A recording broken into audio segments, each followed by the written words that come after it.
Quando pensiamo alla privacy, lo pensiamo magari come uno spazio sacro, intoccabile, qualcosa che ogni persona possiede per diritto. Ma in realtà la storia ci insegna qualcosa di diverso. In realtà la privacy non nasce come un diritto universale, naturale, preesistente. È piuttosto una costruzione culturale, sociale, frutto di evoluzioni lente e nel tempo. Nel mondo antico medievale non esisteva il concetto di sfera privata, esattamente come lo immaginiamo oggi, come lo conosciamo oggi. La curiosità e l'intrusione facevano parte della norma. Un esempio sorprendente arriva dall'architettura. I corridoi e le stanze separate nelle abitazioni del XVIII secolo rappresentano probabilmente uno dei primi strumenti tecnologici per andare a creare la privacy. E prima di allora non c'era un modo, se vogliamo, per tenere le relazioni private, le interazioni sociali sotto chiave. Con il tempo alcuni pensatori e religiosi puritani cominciarono a suggerire che certi aspetti della coscienza, della fede e della vita dovessero restare fuori dalla portata degli altri, incluso lo Stato. E questo fu uno dei semi che col tempo germogliarono nelle idee più moderne di spazio privato. E tra il 1810 e il 1890 il concetto giuridico prende forma. È appunto solo nell'Ottocento che la privacy inizia a essere discussa e si vede molto più come un diritto. Nel 1890 due giovani avvocati americani, Samuel e Louis, pubblicarono un saggio molto importante, sostenendo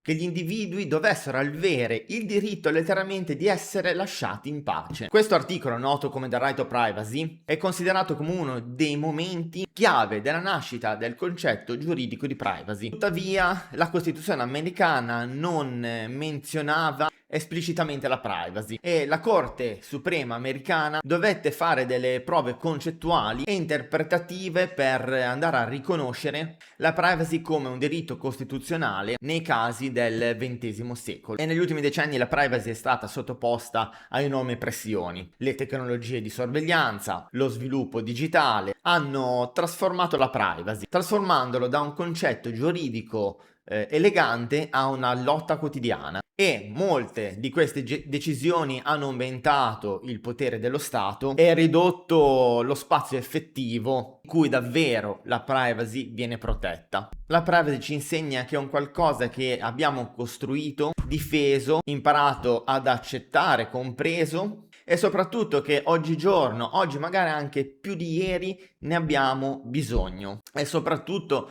mentre avanziamo sempre di più nell'era digitale, che questa a portata di click ci viene sottratta, è un qualcosa che dobbiamo imparare ad amare, proteggere, costruire e solidificare nel tempo. Bisogna proteggerla con nuove leggi, bisogna proteggerla anche con la tecnologia che a volte ci viene girata contro per togliere questa privacy, ma la tecnologia esiste e la dobbiamo usare per proteggerla, ma soprattutto va protetta con la consapevolezza. Oggi nel mondo moderno gli strumenti digitali e soprattutto centralizzati funzionano meglio se sanno tutto di te. Chi sei, cosa fai, cosa compri, cosa pensi, con chi parli. Ed ecco perché la privacy non sparisce all'improvviso, ma in modo purtroppo intelligente viene erosa gradualmente, normalizzata, giustificata in nome della sicurezza, in nome di una comodità o della conformità. Se non hai nulla da nascondere, non hai nulla da temere, è probabilmente una delle frasi più pericolose mai inventate,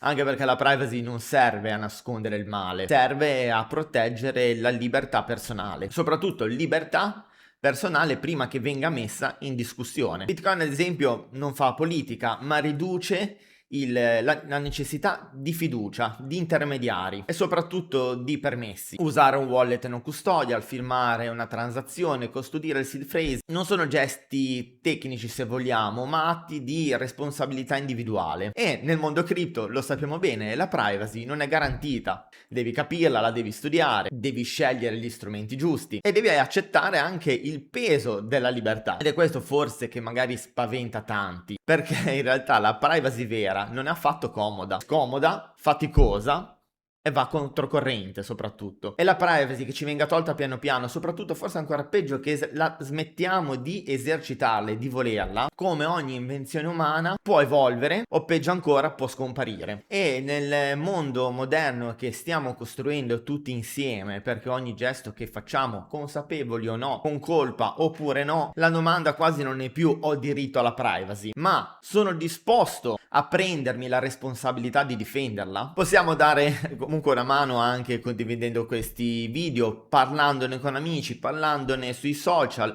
appassionandoci e cercare di capire quanto sia importante per noi e per chi ci sta attorno, per proteggere noi stessi e gli altri. E se ti piacciono questi contenuti, soprattutto legati alla privacy, che trovi anche nella playlist dedicata, ovviamente iscriviti al canale.